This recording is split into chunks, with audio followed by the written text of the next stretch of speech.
నీ జీవితం కొరకు నువ్వు కొన్ని ప్రణాళికలు వేసుకున్నావు, నీ జీవితం కొరకు నువ్వు కొన్ని కలలు కంటున్నావు. You are hoping for certain things, you are dreaming about certain things, and you have already planned certain things for your life.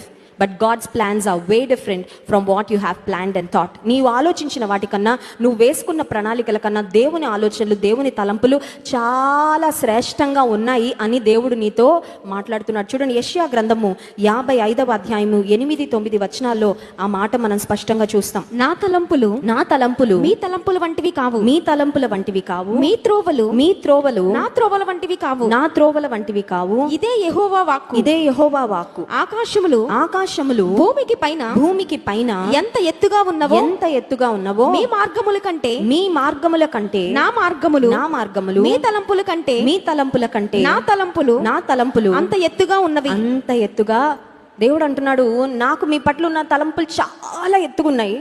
It is up to you. ఇప్పుడు మీరు ఎంపిక చేసుకోండి. భూమి మీద ఉండి భూమికి సరిపడా మీరు ఆలోచించుకుంటున్నారు. ఆ తలంపులతో whether you want to settle with less than the best, శ్రేష్టమైన వాటికన్నా తక్కువ అయిన మీ ఆలోచనలతో జీవితాన్ని అలా సరిపెట్టేసుకుంటారా, లేక భూమి కంటే ఆకాశం ఎంత ఉన్నతంగా, ఎంత ఎత్తుగా ఉన్నదో అంత ఉన్నతమైన నా తలంపులకు విధేయత చూపించి మీ జీవితంలో ఒక శ్రేష్టమైన ఉన్నతమైన స్థితికి వెళ్తారా? ఎంపిక చేసుకోండి.